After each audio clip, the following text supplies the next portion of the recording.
de vous retrouver pour un nouveau numéro de votre émission Face à V.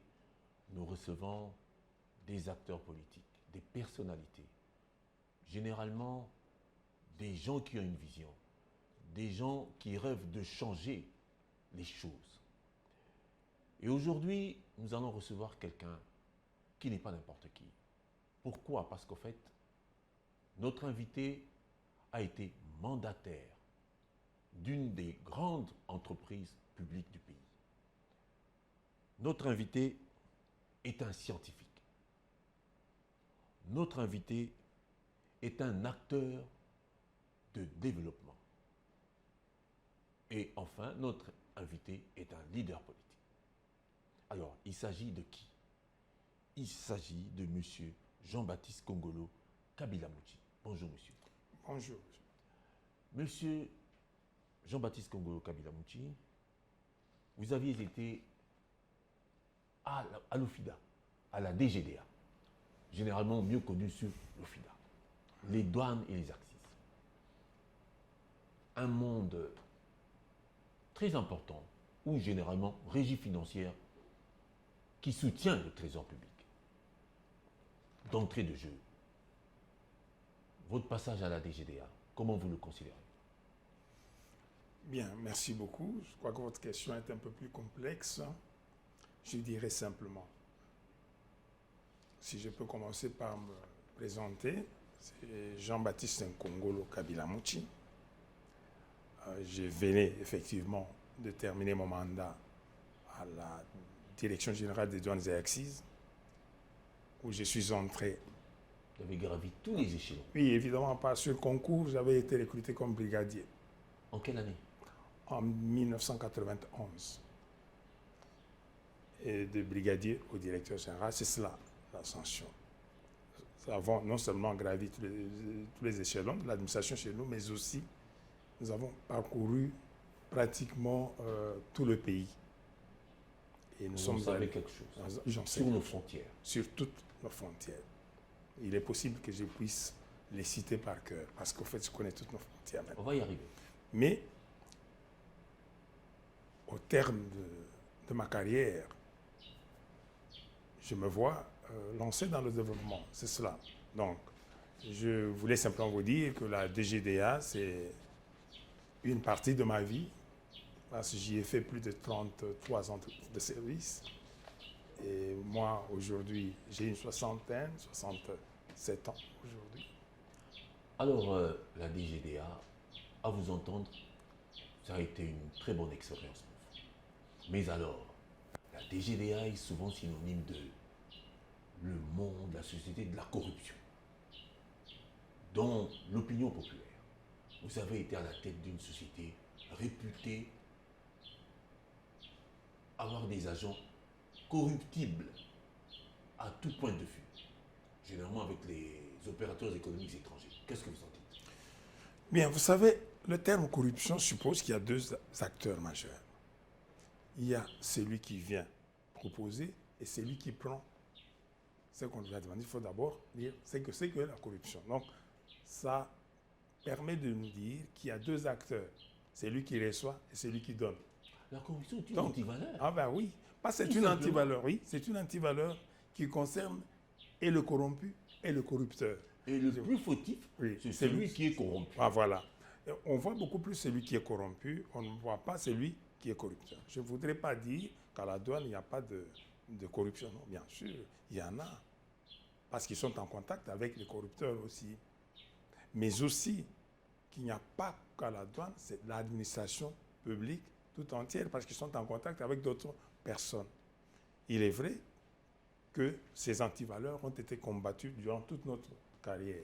Nous avons eu à prendre des mesures, à protéger les recettes du trésor public selon les potentialités, selon les moyens qui étaient mis à notre disposition ou que nous avons pu produire ensemble avec les autres, avec le pouvoir public, c'est-à-dire avec l'État, le gouvernement et les agents qui étaient sur le terrain. Bien sûr qu'on ne peut pas trouver des saints partout, mais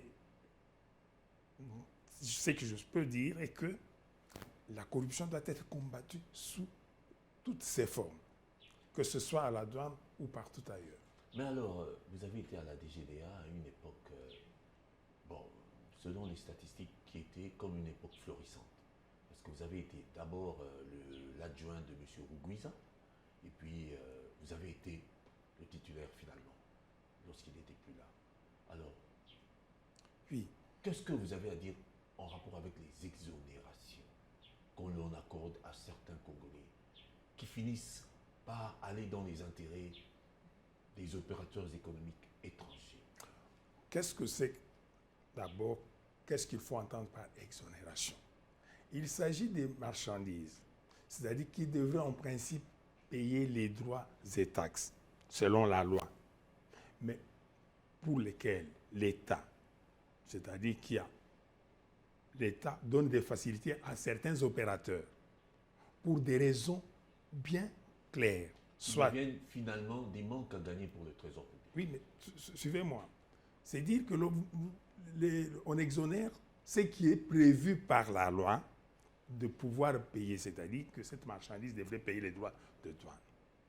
Mais elle ne paye pas les droits et taxes parce que le titulaire a prouvé qu'il a un projet quelconque, ou c'est un projet d'ordre social ou d'ordre enfin, pour des visées, par exemple, non, sans but lucratif, c'est-à-dire pour l'intérêt, soit de la communauté, pour l'intérêt général, dans les cas de calamité, dans les cas de pouvoir inciter, par exemple, le développement économique d'un pays, d'inciter l'agriculture, d'inciter les investissements dans d'autres domaines.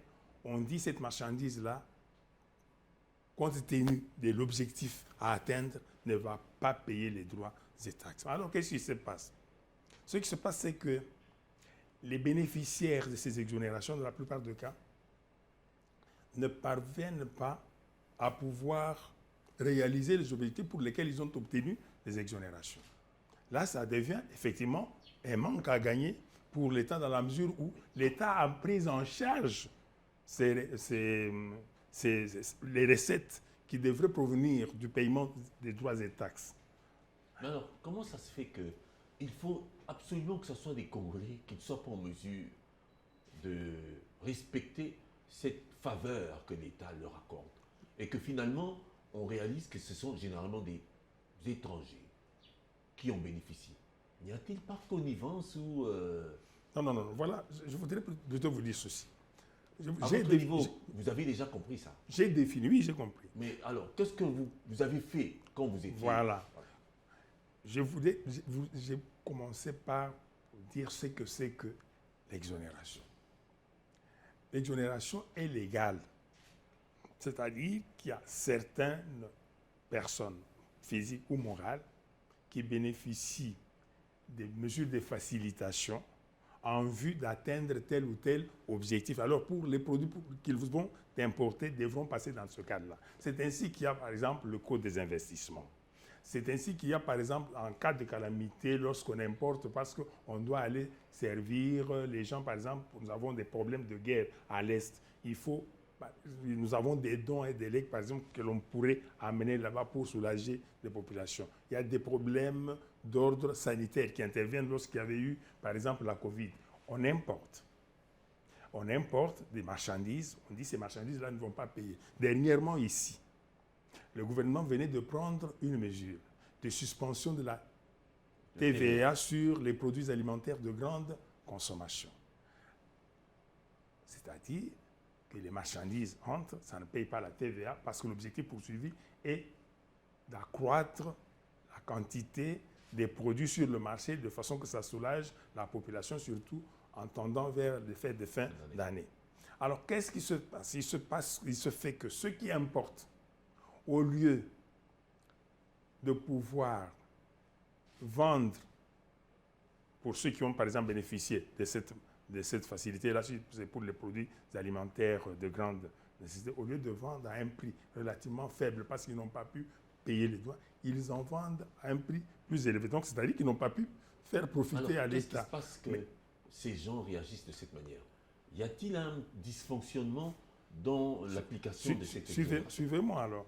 Je disais que Ça, c'est pour la TVA. Mais il y en a qui importent et qui ne payent pas les droits et taxes parce qu'ils doivent atteindre un certain objectif. C'est-à-dire, par exemple, on vous a donné dans le code des investissements, moi je voudrais investir dans le domaine de l'agriculture. Il y a la loi sur les principes fondamentaux de l'agriculture qui exonère, par exemple, les matériels, les intrants agricoles. Mais il faudrait que ces importations-là, quand ces marchandises-là viennent, que ça puisse servir à l'objet pour lequel l'exonération a été adaptée. Mais malheureusement, cela n'arrive pas. Alors, à notre époque, nous avions pris des mesures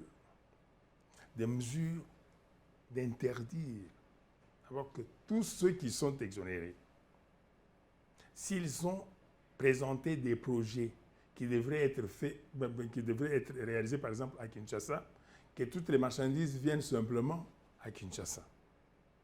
Ça veut dire quoi? Ça veut dire que ça ne peut pas aller ailleurs. Il faut qu'on voie à Kinshasa et dans quel projet ça sera implémenté. Parce que qu'est-ce qui se passait?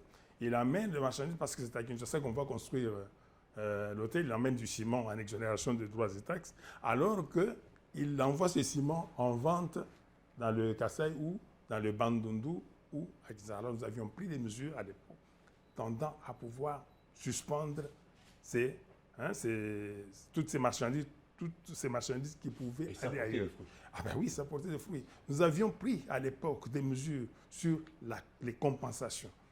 Les compensations, c'est-à-dire quelqu'un qui a une dette quelconque vis-à-vis de l'État, au lieu de se faire payer par l'État au niveau du trésor public en suivant la ligne budgétaire, en suivant la procédure normale de paiement de dette vis-à-vis du trésor public, on lui dit, voilà pour votre dette, vous ne pouvez pas payer ce montant auprès de la douane ou des services des impôts jusqu'à concurrence du montant qui vous est dû. Alors à ce moment-là, c'est un détournement. Et nous avions dit, plus question. Et ça avait eu des effets. Et c'était d'ailleurs le départ de toute la lutte contre la corruption. Alors, la lutte contre la corruption, justement, dans notre pays, on en parle, on parlera toujours. On a comme l'impression que les Congolais, en général, sont très corrects en termes de galerie, se présenter, se prévaloir de certaines valeurs. Mais dans le fond, le système est pourri. Est-ce vrai, d'après vous? Non, dire que le système, enfin, je ne sais pas si vous appelez pourri. Quand j'ai dit le système justement qui a trait au secteur des régies financières, des entreprises publiques. Mais je crois que non, il faut faire la part des choses entre les entreprises publiques et les régies financières. Les régies financières perçoivent pour le compte du trésor public directement. Tandis que les entreprises publiques sont des entreprises de l'État qui rendent des services, mais qui doivent payer les dividendes. Est-ce qu'ils étaient corrects avec vous? La plupart des entreprises publiques. Oui, mais il y a des entreprises publiques qui doivent jusqu'à aujourd'hui, soit au service des impôts, soit au service des douanes, soit au service des GERAD, qui sont les gestionnaires des régies, qui sont là pour collecter l'impôt dû au trésor public. De manière tout à fait objective et correcte, c'est mon sentiment. Oui. Si vous étiez demandé de prendre des mesures face à ces entreprises, qu'est-ce que vous feriez? Qui ne sont pas en règle avec en principe, certaines redevances. En principe, quand quelqu'un n'a pas payé les droits et taxes dus au trésor public, il a détourné. Qu'est-ce qu'il faut? C'est carrément l'arrêter ou suspendre ses activités. Mais curieusement, excusez-moi, vous n'êtes plus à la DGDA, mais vos bus passent tout le temps avec échéance fiscale de tel mois, échéance fiscale de tel mois, pour des grosses entreprises, mais généralement, qu'est-ce qui se passe? On ne sent pas, après ces campagnes, qu'il y a des entreprises qui ont payé les frais. Vous voulez parler de la DGI, de la Direction Générale des Impôts? DGI, oui, mais parce qu'en fait, vous savez, il y a une vérité. Oui. Dans l'opinion, DGDA, DGI... C'est la même chose. C'est la même chose. Ça, c'est en matière fiscale. Mais je préfère qu'on reste dans cet esprit. D'accord. Bien entendu, on va détailler certaines questions, mais par rapport au fait que la DGA, DGDA représente, en fait, comme on dit, les fleurons des régies financières. Nous avons eu, lorsque nous étions en fonction, nous avons eu à pouvoir monter des dossiers contentieux et même à menacer et même à traduire en justice certaines entreprises. Aujourd'hui, Vodacom, je suis heureux d'entendre que Vodacom est l'objet de poursuites par la DGI. Mais ça avait commencé par la douane. Et nous avions déjà constaté cela. Et nous sommes approchés de la justice pour que la DGI, pour que oui. Ah oui, c'est cela. Donc, c'est qu'est-ce qui n'avait pas marché, au fait? En fait, qu'est-ce qui ne marche pas? Qui n'a pas marché, qui ne marche pas en rapport avec ce genre de dossier? C'est que tous les services, chaque service a des limites dans l'exercice de certaines fonctions. Vous savez, une prérogative. Mais le mieux, c'est d'être strict et ferme, chacun au niveau où il peut être. Parce qu'imaginez-vous, lorsqu'on monte un dossier contentieux, c'est dire que lorsque la procédure contentieuse voudrait que l'on arrive jusqu'à une certaine étape et nous pouvons confier ça au niveau, par exemple, judiciaire, au niveau des autres instances. Alors, il faudrait qu'à tous les niveaux, que celui qui prend la chose en main puisse prendre des actions qui remettent l'État dans ses droits. Vous vous rappelez, à notre époque, nous sommes arrivés même avec des dossiers jusqu'au niveau du Conseil d'État. À un moment donné, il nous avait donné tort, et après, par la loi, parce que j'avais émis une note où j'ai demandé que que l'on devait mettre fin à certaines facilités qui étaient accordées à certaines entreprises parce que nous trouvions que ça ne correspondait pas aux normes et aux lois de la République. Mais ils sont allés, par exemple, nous traduire en justice. Quand nous sommes devant la justice, c'est-à-dire que les systèmes se bloquent. Donc, il faudrait que tout le monde puisse avoir une même vision. C'est-à-dire quoi? C'est-à-dire l'administration, la justice, les autres organes de contrôle. De manière correcte. De manière correcte et de façon que tout le monde qui n'a pas pu s'affranchir des droits et taxes dus au trésor public puisse être poursuivi et condamné. Alors, conclusion, le système est mauvais. Non, on ne peut... Vous avez donné tout ce que vous avez pu pour changer les choses, mais vous vous êtes buté à certains murs que le système a créés pour vous empêcher de réaliser votre vision de manière correcte.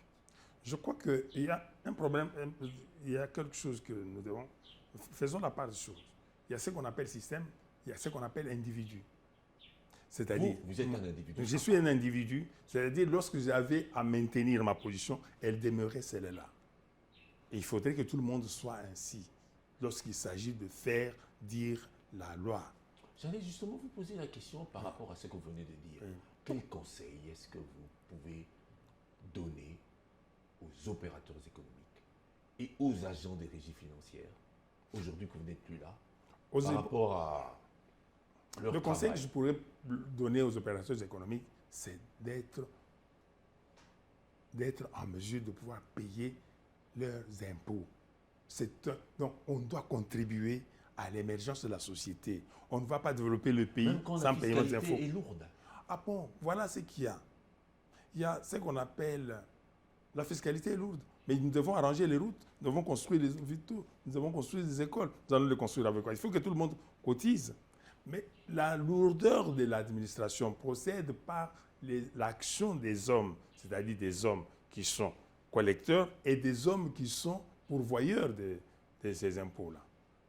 La lourdeur procède par le fait, et c'est ainsi qu'il y a aussi la lutte, le gouvernement met en place des structures, des mécanismes pouvant améliorer le climat des affaires. Oui, on met, c'est-à-dire que si vous avez besoin de facilités, de façon loyale, vous les obtenez, mais alors n'en abusez pas. Oui, mais depuis le temps qu'on nous en parle, curieusement, on ne sent pas, pour avoir une entreprise dans notre pays, c'est difficile. Les guichets uniques pour la création d'entreprises n'a fait que promettre, mais semble ne pas pouvoir donner aux Congolais l'opportunité de créer des entreprises comme il est prévu. La Banque mondiale, dans son Doing Business, continue de nous garder à la queue. Qu'est-ce que vous en pensez? Oui, évidemment. Bon, ça, c'est un problème de discussion que l'on peut aller sur le plan doctrinal pour savoir sur quel point, Je sais, pourquoi oui, nous sur classe les tel et statistiques, tel. il y a Bon, plusieurs ouais, données il y a qui sont plusieurs pas de paramètres poids, qui paramètres mettent. qui sont pas Mais très- à un moment mais donné, de manière à un générale. moment donné, on avait plébiscité le secteur de création d'entreprises comme étant le meilleur par rapport aux statistiques qui nous avaient été Jean-Baptiste données. Kongolo, Oui. je sens que vous êtes dans votre domaine, dans les douanes. Ce domaine est très important pour l'avenir et le développement de notre pays. Aujourd'hui, on s'élance sur la ZLECAf, la zone de libre-échange continentale pour l'Afrique. Qu'est-ce que vous en pensez? Est-ce bien d'aller dans ce sens ou faut-il d'abord devoir mettre en ordre certaines dispositions en interne pour s'élancer dans ce projet? Je pense que ce n'était pas une mauvaise idée non plus. C'est une très bonne idée de pouvoir organiser notre secteur économique à la manière de l'Union européenne, où il faut faire circuler des marchandises et des biens et des personnes circulent librement. Mais aussi, il faudrait que dans l'entretemps, que nous qui faisons partie de la zone de libre-échange continentale africaine, que nous puissions développer une industrie locale susceptible de pouvoir être en concurrence avec d'autres produits étrangers.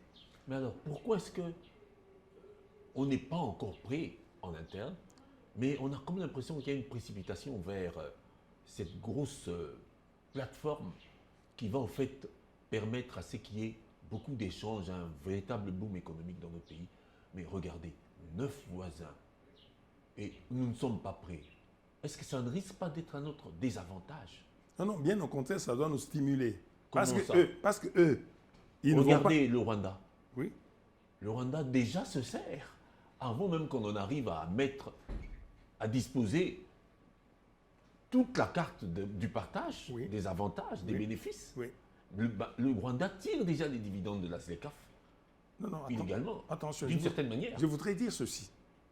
Lorsque eux là se mettent déjà dans les groupes régionaux ou sous-régionaux et qu'ils peuvent faire circuler leurs marchandises, vous ne trouvez pas que c'est en notre défaveur si par exemple ces marchandises-là bénéficient de beaucoup de facilités et que les nôtres qui pourraient venir, ce que nous pouvons faire, et ça on vise les opérateurs économiques, c'est de pouvoir créer une entreprise florissante, c'est pouvoir créer beaucoup d'entreprises qui génèrent des ressources à partir des produits fabriqués localement. Et puis aussi, la fabrication, là, dans le monde de la facilitation des échanges, il n'est pas dit que simplement des entreprises congolaises qui vont, enfin, d'origine congolaise qui vont naître. Parce qu'il y a des entreprises rwandaises, des entreprises ougandaises, kenyanes, zambiennes, camerounaises, belges ou françaises qui vont s'installer ici. Mais ce sont dans la zone économique spéciale. Ah ben, qui peuvent s'installer ici. Alors ces entreprises seront appelées des entreprises de droit congolais. Ouais. Ah ben oui. Si nous leur ouvrons l'espace. C'est justement ce qu'il y a. Mais justement, vous avez écrit un livre assez intéressant.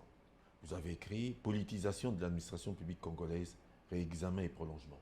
Oui. Là-bas, en fait, c'est mon sujet de mémoire. Oui, mais je sens dans ce sujet qu'en fait... Oui, mais c'est ça. Je voulais simplement dire ceci, que la vie publique congolaise, l'administration publique est politisée. Ça veut dire, je comparais les secrétariats, les difficultés qu'éprouvent les secrétariats généraux vis-à-vis des cabinets ministériels. Lorsqu'un ministre est nommé aujourd'hui, demain il va partir, mais l'administration doit rester. Mais dans la plupart des cas, la plupart des dossiers sont traités par des cabinets ministériels qui sont censés partir avec le ministre qui va partir. Alors il n'y a pas de relation directe avec les secrétariats généraux. Vous vous rappelez, en Belgique, lorsqu'il n'y avait pas de gouvernement, les secrétariats généraux sont restés en train de gérer pendant plusieurs mois, disons un matin, une année, 2 ans, je crois. Ah ben alors, c'est-à-dire, c'est ainsi que je disais que lorsque on nomme un ministre, il doit savoir... Mais c'est le système qui est encore là. Ah ben oui, malheureusement. C'est-à-dire que vous êtes d'accord avec moi que oui.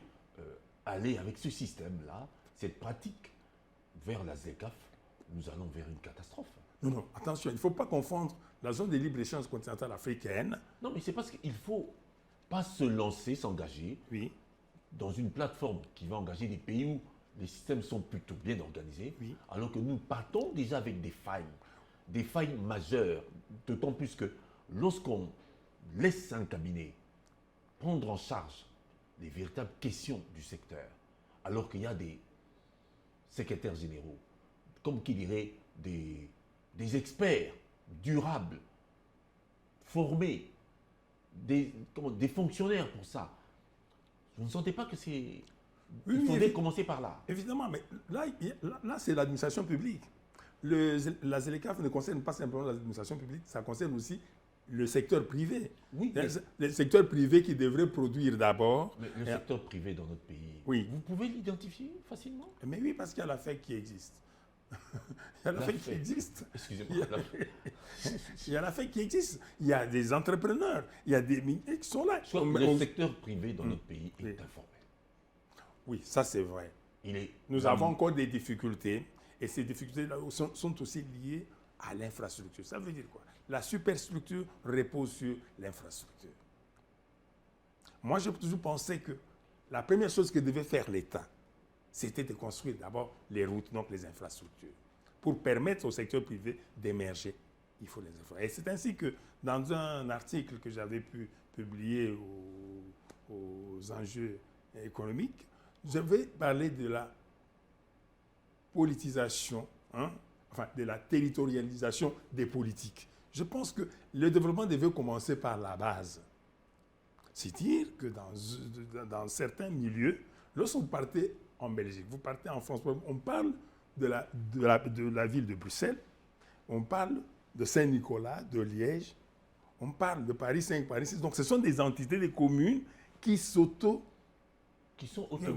autonomes. C'est-à-dire que les représentants communaux, c'est-à-dire municipaux... Mais quelles sont les véritables contraintes? Les contraintes sont qu'on applique... Par rapport à cette vision, cette perspective qui va nous aider à sortir... On n'applique pas réellement nos lois. La Constitution elle-même permet que l'on puisse commencer le développement à la base. Les gens s'intéressent plus à la fonction président de la République. C'est ça le problème. Alors que le développement, c'est la base. Si, à mon avis, il fallait commencer par c'est évidemment qu'on avait posé la question. Si vous étiez l'homme qui décide. Oui. Il fallait commencer par les élections au niveau municipal pour monter au niveau présidentiel. Je crois qu'à ce moment-là, non seulement on aurait des véritables représentants du peuple, mais aussi on aurait sélectionné les personnes qui pouvaient parler pour tout le pays. Alors, donc, c'est-à-dire, quelque part, nous ne sommes pas sortis de l'auberge. Non, pas du tout. Nous ne pouvons pas déjà être défaitistes. Oui, non, on n'est pas défaitistes, mais il faut bien qu'on imagine, qu'on se mette d'accord qu'il y a des générations qui sont sacrifiées par rapport au fait qu'on a l'impression de tourner en rond. Bon, ça c'était une question. Merci. Alors, nous allons passer développement. On sent que vous êtes un homme de développement. Vous avez créé une fondation.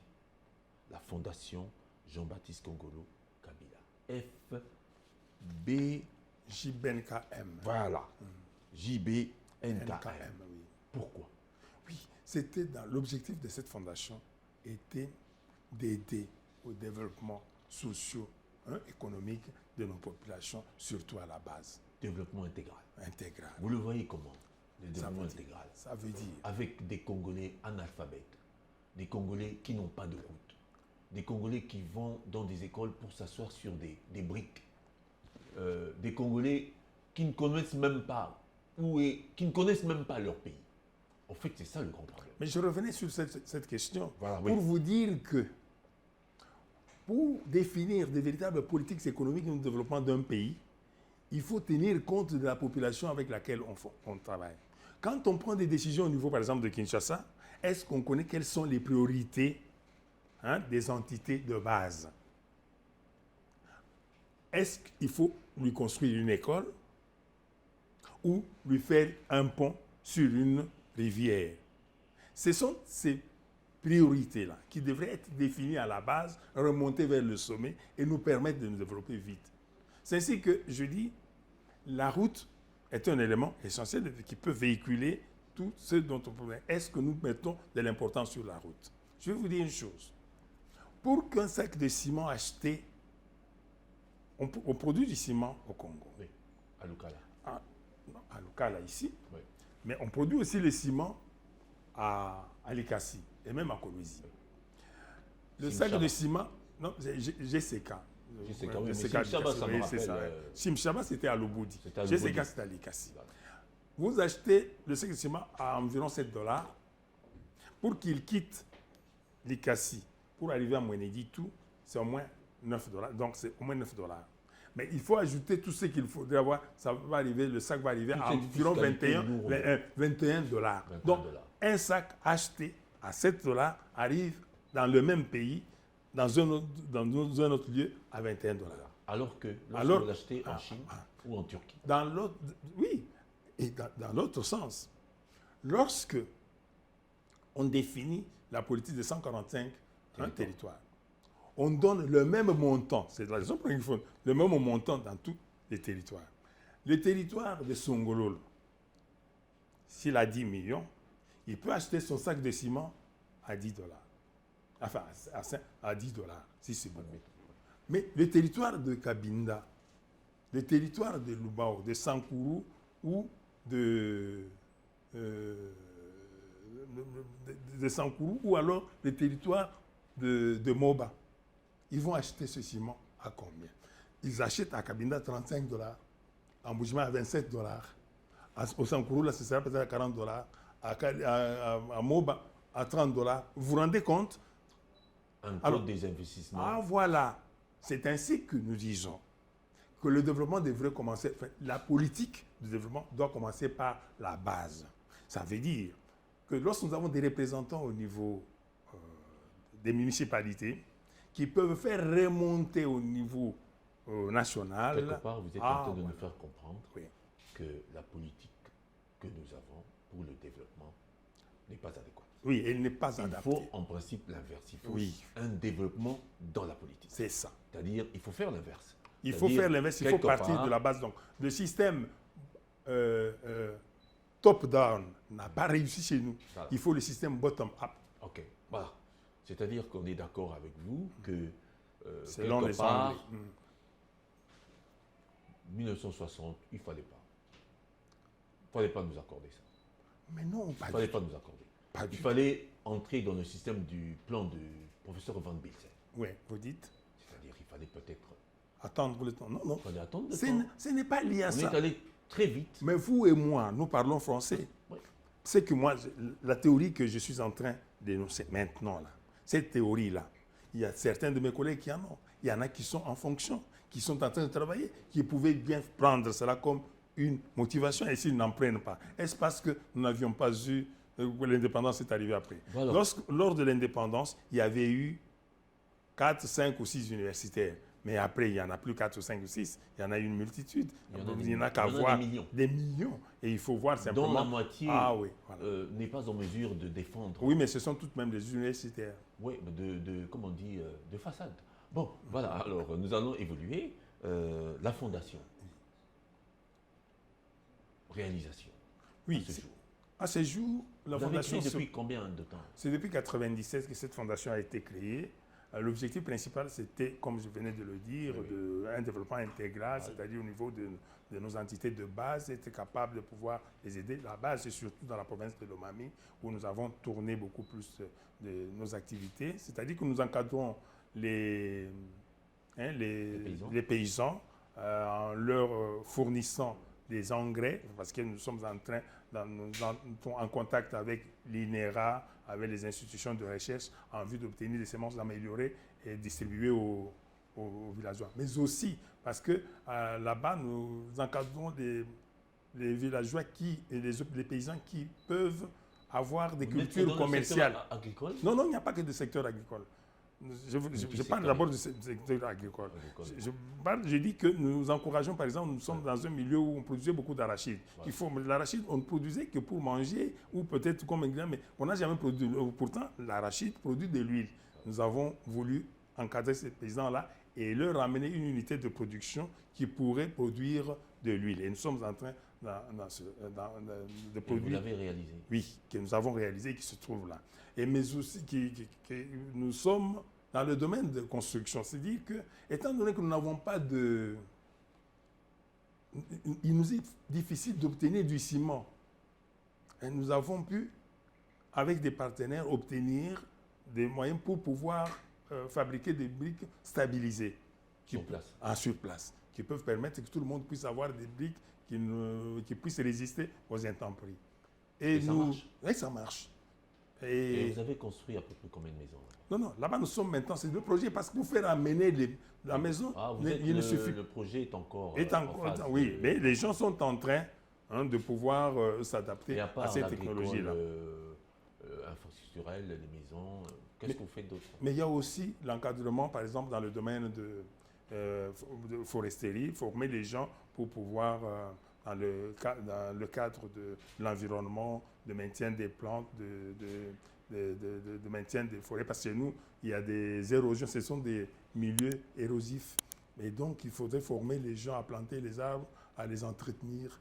Et ça aussi, nous y sommes. Dans le domaine de l'éducation? Dans le domaine de l'éducation, nous avons aussi créé des structures scolaires, et des écoles. Nous entendons quand nous devons mettre une école, que ce soit effectivement une école. Il y a des écoles que vous avez créées? Oui, il y a une école, par exemple, à Kinshasa, il y a une école. De la fondation? De la fondation. Ça s'appelle comment? Le groupe scolaire La Richarde. La Richarde. Et là-bas? Oui, on forme... Et l'Omami, pas encore d'école? L'Omami, c'est en construction. Parce que pour construire, il faudrait beaucoup de matériaux et nous sommes en train d'y aller.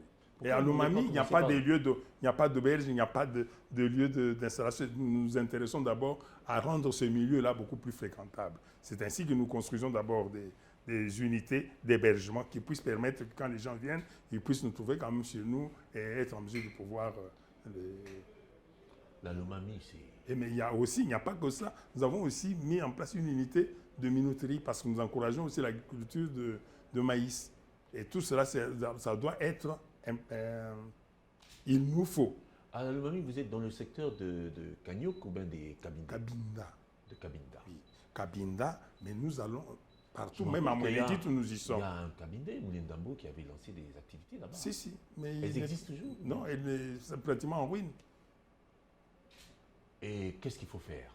Ce qu'il faut faire... Peut-être que ce que vous lancez sera en ruine aussi après. Non, nous pensons que dans vous pensez que vous avez posé des jalons durables? Nous pensons que dans le programme du gouvernement de 145 territoires, ils vont d'abord donner priorité aux routes, c'est-à-dire aux infrastructures routières. C'est pour permettre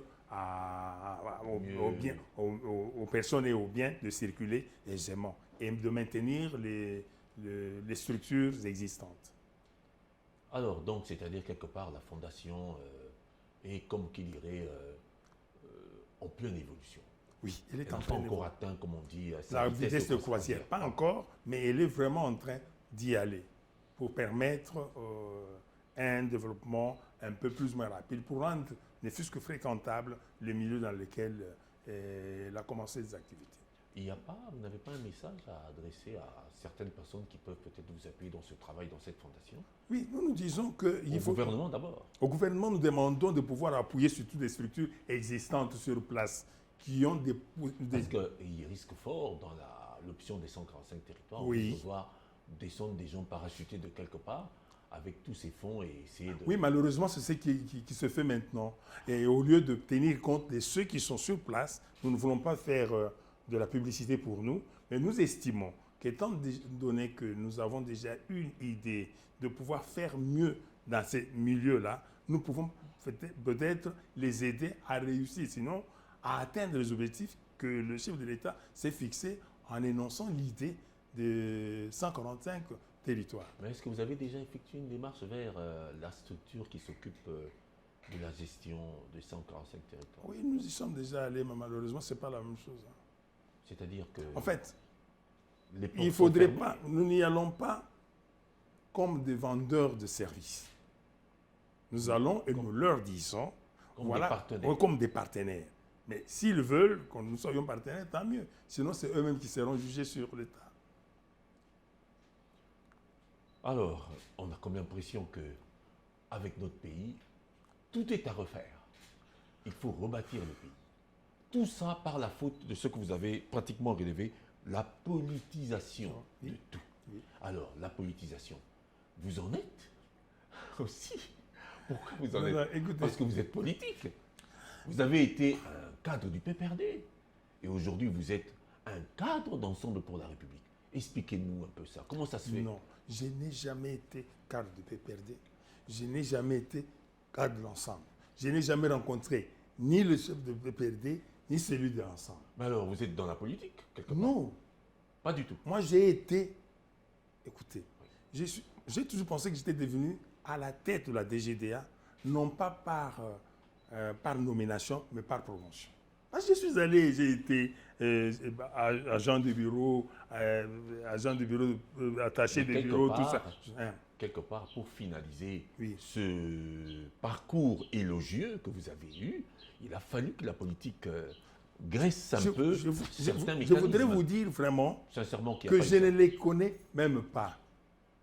Ah, parce qu'en fait- Quand j'ai été nommé, Excusez-moi, Oui. parce qu'en fait, dans notre pays, Oui. on ne peut pas être mandataire oui, sans une étiquette voilà. politique. Or, moi j'en fais exception. Vous pouvez poser la À la question. DGDA, Si. vous avez déjà vu ça? Moi je fais exception. Si, si. Comment ça? Expliquez-nous comment vous avez fait Mais je exception. vous dis que je fais exception. Moi, Vous avez des éléments, des exemples qui nous prouvent que vous avez fait exception en mais étant parce que là-bas? j'ai été nommé, d'abord écoutez, moi j'étais à Goma comme inspecteur, donc chef de division, comme inspecteur. Voilà. Mais j'ai été nommé directeur de douane, ici. Moi, je n'avais mené aucune démarche à Kinshasa. Je suis... De Goma, oui, directeur. oui, j'étais directeur, directeur, j'ai été nommé comme les autres, Oui. directeur de douane et accises. Je suis allé dans le Congo central quand on m'a affecté au Congo central, comme directeur provincial. J'ai été nommé directeur général adjoint chargé de l'administration et finances. À partir... Mais vous avez été candidat. Non, je n'avais jamais Même écrit. pas été candidat. Je n'ai même pas écrit. Mais au fait, on Vous savait... n'avez même pas manifesté la volonté Vous de pouvez pouvoir faire poser- mieux à un niveau plus important. Non, non, vous êtes tellement modeste, je vous dis, avec toutes les qualités que vous avez. je n'avais jamais écrit, je n'avais jamais sollicité. Ah bah alors là, c'est félicité. Vous pouvez poser la question à tout le monde. Et vous, mais bien sûr, quand on a peut-être un frère, un ami, tel part, on vous donne cette coloration-là, comme si vous ne pouvez pas parler avec tel ou tel ou tel autre. Mais eux-mêmes peuvent C'est-à-dire vous... quoi? C'est-à-dire quoi? Non, ça veut dire ceci. Lorsque nous sommes, les gens qui sont en politique réelle, lorsque c'est un frère à vous, lorsque vous devenez tel, on dirait toujours que c'est lui, alors Ouais. que vous méritez de l'être. Je ne veux pas citer des noms parce que lorsque vous dites Non, ça, non, c'est pas ce je que- comprends pratiquement qu'à Ouais. votre époque, il y avait tel. Oui. Vous pensez peut-être que d'une manière Ah oui. où vous n'avez pas donné cette ouverture, vous pensez que ça a contribué sûrement à... C'est que votre critère de compétence, plus le critère de Non, l'appartenance à la même je voudrais plutôt vous dire... coterie Je a vous- permis... Non, je vais d'abord vous dire ceci. Oui, Je suis entré à la douane sur concours. J'étais parmi les meilleurs. oui, ça c'est... D'abord, ça c'est un. Sur concours... Vous avez eu la je chance voudrais vous dire d'avoir ceci. été né à une époque où les Et concours sur avaient de la valeur. C'est et ça, la sur vérité. concours, c'était des blancs qui étaient là. Oui, J'ai l'avantage. progressé jusqu'à être nommé directeur de douane, c'est-à-dire directeur, c'est la plus haute fonction de l'administration. J'ai été directeur général adjoint, enfin j'étais directeur provincial d'abord, j'ai été directeur provincial au Nord Vous êtes de Kivu, la vieille école. au Nord Kivu, en province orientale, et de la province orientale, je suis rentré, je suis allé au Nord Kivu, et de là, je suis allé, partout où j'allais, voilà ce qui m'avait fait distinguer. Partout où j'allais, je faisais des recettes, j'étais parmi les meilleurs. des performances. Alors, c'est là, je crois, qui m'avait aussi. Et puis aussi, ma façon de voir les choses. Je pense que c'est cela. Je ne me vante pas, mais je crois que j'ai mérité ce que j'étais devenu. Ce n'était pas une nomination, c'était une promotion pour moi. J'étais directeur général adjoint et puis directeur général intérimaire. En fait, on ne pouvait pas choisir quelqu'un d'autre, peut-être parce que moi j'étais là. Ah, vous pensez qu'en dehors de vous, il n'y avait pas de personne? Il y en avait, mais pourquoi moi? Pourquoi vous? Oui. Peut-être par le fait qu'il y avait quelqu'un quelque part Mais non, qui pas- était de la même appartenance que vous, qui a dit Oui, d'accord, les autres, mais je préfère privilégier mon frère. Non, parce Politisation que et... je vais vous dire, comment on appelle encore ça? Tribalisme. je vais vous dire En ceci. fait, toute cette affaire En ce qui moment-là, moi, je suis de la Lomami, n'est-ce pas? On m'avait mis parce que j'étais de la Lomami, Kabila qui était là, Matati qui était là, le Premier ministre. Je ne les connaissais, c'est la première fois. Je ne les avais jamais vus. S'il vous plaît, Hein. il n'y a pas que... Bon. Il n'y a pas que le Entends- président et Kabila et Matata qui non, pouvaient non, vous non, nommer. non, non. Il y a beaucoup de gens que je Non, peux non, citer. non, non, Mais au moins, on est d'accord. Je vais vous On est dire, d'accord. je vais vous dire une chose. Oui. Ça parce que les gens, parfois, ils ne comprennent pas les choses. Parce que Vous êtes parce que un cas exceptionnel. vous êtes parti de l'idée que j'étais soit du PPRD, soit de l'ensemble. Oui. Ensemble en quoi? Peut-être parce que je m'appelle Kabila. Je connais ni le président du PPRD, ni son secrétaire, si on les appelle secrétaire. Je ne les connais pas, je ne les ai jamais c'est-à-dire, rencontrés. au moins, Mais aussi aujourd'hui. ensemble, je ne connais pas. Bon, voilà. Aujourd'hui, on peut se mettre d'accord Oui. que M. Jean-Baptiste Kongolo Kabila Mouchi Je suis un administratif, un haut fonctionnaire de la République. n'a rien à voir avec maintenant. le sérail politique. Je n'ai aucun lien politique avec qui que ce soit. Je reste. C'est ça. Mais on m'a laissé entendre que vous avez été candidat à député. Oui, mais j'étais candidat, pas député. Oui. J'étais Gouverneur. candidat gouverneur. Oui, mais alors Pour pourquoi ça moi, n'a pas c'était marché? quoi? Oui. Pourquoi? Moi, j'estimais que Vous deviez les passer. petites, Vous les aviez pe- tous les les petites connaissances que j'ai de l'administration, mon carnet de visite, parce qu'après avoir parcouru tout le pays et parcouru pratiquement le monde entier avec dans toutes les missions-là, ça pouvait profiter à la province. Et que peut-être ça pouvait le servir. Je suis allé demander, moi je n'étais pas député provincial, je suis allé demander leur suffrage. Et on a élu un autre, parce que celui-là était d'abord déjà député provincial. Oui. Moi j'ai eu 9 voix, lui en a eu 16.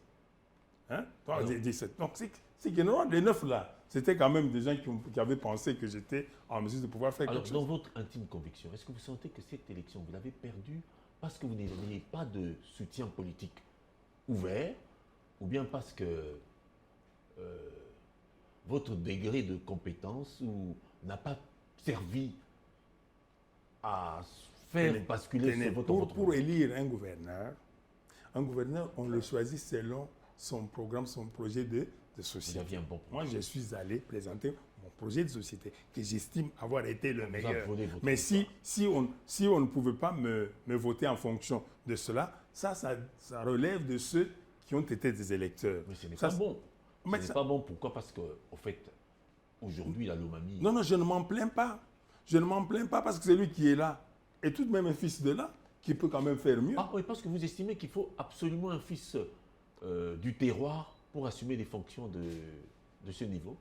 Oui. Ou faut-il absolument quelqu'un comme vous, d'intelligent, Moi, vous j'ai- devenez moi, gouverneur au Bas-Congo? Oui. Moi, j'ai Vous toujours... pensez que vous ne pourrez pas le faire? Non, non, moi j'ai toujours pensé que l'on peut être gouverneur n'importe où Je crois et que c'est montrer ce qu'il de faut- il quoi faut on est compter capable. C'est là-dessus. ce qu'il faudrait. Parce qu'au fait, le système a fait que on ne peut élire que celui qui est de chez soi. C'est parce que quand on...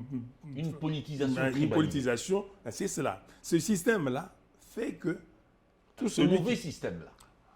En fait, je ne sais pas s'il est bon ou mauvais. Parce que les gens croient qu'il faut être plus proche de sa famille pour bien l'aider. C'est-à-dire qu'il faut être plus proche du pouvoir. Du pouvoir. C'est ça. Dans ce pays, si vous n'avez pas le pouvoir, vous n'avancerez pas. C'est justement cela le problème. Mais moi, je pense qu'on ne m'a pas volé Votre victoire. ma victoire. Non, on ne m'a pas volé. Voler signifie on a voté. On n'a pas voté on la a- on personne n'a qu'il pas fallait. voté qu'il fallait. Non, non. Pour eux, là, ils The ont, white man in the pour eux, white là, place. ils ont voté la personne qu'il fallait. Pourquoi je peux leur refuser le droit de voter? Pour moi, j'ai quand même encouragé les élections chez nous. Vous avez encouragé les élections, mais vous avez ici rassuré et avoué que vous aviez le meilleur programme. Oui, Et puis, vous êtes sur terrain. Vous j'estimais connaissez. les j'estimais réalités. que... Alors, ça vous a détonné qu'on ne vous ait pas choisi. C'est pas Non, normal. j'estimais que j'avais le meilleur programme. Mais les électeurs, c'est comme quand on a mis dans l'urne, ce n'est pas qu'il y a eu des gens pour qui on aurait enlevé. Non, il y a des gens qui n'ont pas cru en ce programme-là. Eh ben, c'est normal. Voilà. C'est de leur droit. Moi, j'estime pour ma part qu'ils ont fait un meilleur choix Voilà. Ils ont fait un meilleur choix en ne pas vous qui choisir. correspond à leurs attentes. Peut-être que mon projet ne pouvaient pas Mais atteindre en tant que Congolais d'abord, et originaire d'Alomami, vous pensez que cette façon de voir les choses... Je crois qu'il y a d'abord un travail de civisme, un travail de moralisation de la vie publique que l'on doit pouvoir faire. Il faut d'abord que la jeunesse qui aujourd'hui puisse savoir remonter cela au plus haut niveau. Parce que même ceux qui nous ont votés, ce sont aussi des jeunes qui sont parmi eux. Même ceux qui veulent voter demain, il faut que demain on sache quel est l'objectif poursuivi. Est-ce pour développer chez nous? C'est cela. À tous les Congolais. À tous les Congolais. Donc alors, je pense, à la veille des élections, les gens doivent savoir choisir utile. Choisir celui qui peut répondre réellement, faire changer les choses. Et nous pensons que nous pouvons avoir ce profil-là. Mais si jamais nous nous présentons devant eux. Mais sinon, l'objectif que nous avions, c'était de faire contribuer à notre province les éléments d'information que nous avons pu acquérir toute notre vie. Alors on se dit, est-ce qu'on ne peut pas partager cela? C'est ce que nous faisons. Et d'ailleurs, nous continuons à le faire sans tenir compte de tout ce qui était arrivé. Alors, nous allons terminer parce qu'en fait, il y a tellement à dire avec vous que ça commence à bouillonner dans ma tête alors que le temps nous bouffe l'espace. Alors, j'aimerais savoir, Monsieur Jean-Baptiste Kongolo Kabila Mouchi, s'il vous était demandé aujourd'hui, dans le contexte actuel, avec les élections qui s'annoncent, avec un mandat qui a été émaillé de beaucoup de contraintes politiques, pour les 5 ans à venir, qu'est-ce qu'il faudrait faire? À celui qui sera là, pour changer les choses, aider vous qui travaillez à la base, à pouvoir impacter pour ma part, il faut imposer les élections à la base d'abord, renverser la pyramide. Absolument. Absolument. Il faut renverser la pyramide, c'est-à-dire commencer par les élections à la base, municipales, provinciales. Et en ce moment-là, on pourrait arriver à d'autres choses. Si c'est lui pour le mandat prochain, le chef de l'État devrait penser à la réforme, sinon à la révision constitutionnelle. Voilà. Avant-dernière question. Nous sommes victimes d'une agression. Vous êtes Congolais, patriote, évidemment. Qu'est-ce que vous en dites? Pas seulement Congolais. J'ai beaucoup vécu là où vous êtes à l'Est. Vous en savez quelque chose? J'en sais quelque chose. Alors? J'ai fait, pendant les 33 ans, 16 ans à l'honneur Kivu, dont 12 ans à Goma. Donc je connais tout ce qui se fait. Alors, éclairez-nous un peu par rapport à ce qui se passe. Mais en fait, la guerre qui nous est imposée aujourd'hui, c'est une guerre qui est exportée d'abord, dans un premier temps, exportée, parce que 2 tribus parlant la même langue se sont entretuées. Au Rwanda, ça, il faut d'abord savoir ça. Parlant la même langue, ayant la même culture. C'est comme pour vous dire que ça ne suffit pas d'être en train de parler la même langue. C'est comme nous entendons les Batékés, les choses. Donc les tribus parlant la même langue, ayant la même culture, étaient en train de s'entretuer chez eux. On exporte cette guerre-là chez nous. Pour quel but? Parce qu'au moment où ils ont traversé, ils avaient traversé en désordre et nous n'étions pas en mesure, on n'était pas en mesure de pouvoir les gérer. C'est cette situation-là dont a profité les pays extérieurs. Mais lorsque je considère le Rwanda et que je considère l'Ouganda, j'estime que la guerre est plus avec l'Ouganda qu'avec le Rwanda. Pourquoi moi? Parce que Bunagana aujourd'hui. Là, c'est la personne qui a vécu longtemps là-bas et l'administrateur des douanes qui parle. Oui. Parce qu'à mon avis, Bunagana ne pouvait pas être pris si nous sommes en bonne relation avec l'Ouganda. Parce que c'est ça la voie de sortie. Et même quand on a pris Rutshuru, c'est-à-dire que les gens sont passés par Mouniaga ou par Ishasha dans d'autres contrées. Ou par Kitangoma de l'autre côté. Je vous ai dit que je peux vous citer par cœur. Et donc, Les problèmes qui se posent chez nous sont partis d'un problème géopolitique, mais aussi avec des problèmes économiques. L'économie, quand je parle de la superstructure et de l'infrastructure, c'est que nous devons être capables de pouvoir bien développer ces contrées-là pour faire, si on faisait des routes qui partaient de Goma à Walikale, en passant par Massissi, des routes asphaltées jusque-là, je crois que tous ceux qui se prêtent à prendre la guerre devraient avoir un sac de braise, un vélo et qu'on sort pour vendre leurs choses. Je pense que c'est aussi un autre problème. Mais il y a une route que les Ougandais sont en train de construire. Non, pas du tout. Ben, écoutez, voilà, le problème qui se pose chez nous, c'est qu'en dehors de la ville de Goma, qui est reliée à la ville de Gisenyi par une route asphaltée, et la ville de Bukavu, qui est reliée à la ville de Tsangungu par une route asphaltée, par Ruzizi 1, Ruzizi 2. Les autres routes chez nous sont arrivées jusqu'à la frontière à partir des pays étrangers asphaltées. Chez nous, ce n'est pas asphalté. Chez nous, ça pose des problèmes. Ce qui fait que même sur le plan de la mobilité de nos services de sécurité, il y a un problème. Mais on nous laisse entendre que, au fait, Kasindi, Bunagana, tout ça, que ce sont les Rwandais qui veulent empêcher cette route qui devra partir de l'Ouganda pour traverser jusqu'en RDC asphaltée, parce qu'ils sentent que les Ougandais vont, en fait, voler tous ces avantages économiques que le Rwanda tire de la RDC. C'est vrai. Je ne suis pas du tout de cet avis. C'est-à-dire, le problème, c'est que nous devons relier toutes nos frontières à nos grands centres de consommation. okay. C'est-à-dire, de Kasindi à Beni, c'est 80 km, c'est pas asphalté. Or, ce n'est pas simplement Beni que l'on sert, c'est jusqu'à Kisangani, Mambasa, Kisangani. Il faut que ça soit arrangé, il faut qu'il y ait une belle route. De Chacha à Rutshuru jusqu'à Gom, c'est pas asphalté. De Bunagana jusqu'à Rutshuru, c'est pas asphalté. Alors, pas asphalté, c'est-à-dire qu'il n'y a pas de routes, de bonnes routes. Bitumées. Et donc, ces routes-là devraient être arrangées.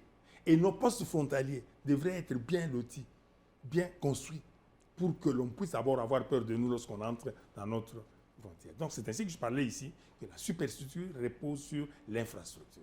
Il faut d'abord qu'on se fasse craindre par le visage. Voilà. Nous allons chuter. Vous parlez justement de superstructure sur des bonnes structures, avec des infrastructures correctes. Oui. En termes d'infrastructure, une petite pluie, une pluie diluvienne a tout fichu par terre dans la ville de Kinshasa. Qu'est-ce que vous en pensez? Route Matadi coupée, vous qui avez été à l'OFIDA, vous savez quel coût ça inflige à la régie financière que vous aviez eu à gérer.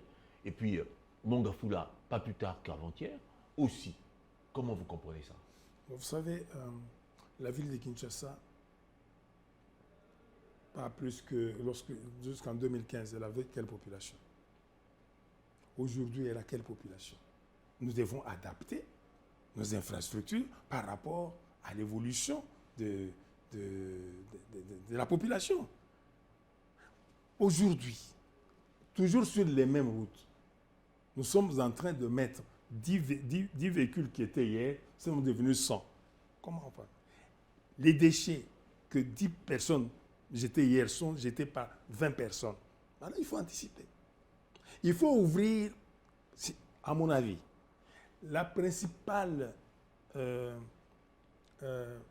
route qui quitterait Kinsuka jusqu'à Amaloukou. Pourquoi elle ne pouvait pas être considérée comme une priorité? Pourquoi on ne peut pas tracer d'autres routes? Le curage des niveaux, c'est vrai. Mais d'un côté, il y a aussi le problème du comportement du Quinois en général. Mais de l'autre, est que nous ne parvenons pas à anticiper, à prévoir. Et cela pouvait nous permettre, d'un côté, de punir ceux qui font du mal, parce que s'il n'y a pas de sanction, il n'y a rien. Mais aussi de tracer des voies d'écoulement des eaux et d'empêcher aussi des constructions anarchiques. Il y a un problème d'un relâchement sur le plan de la gestion interne aussi. Relâchement qui, généralement, fait est un critère, un élément, une caractéristique, pardon, de l'incompétence. C'est quoi le problème congolais? Bien, en fait, il y a un problème. L'homme congolais. Mais je suis parti. Clôturé par là. Oui, je suis parti de l'idée que une commune est une entité décentralisée. La commune devrait se gérer.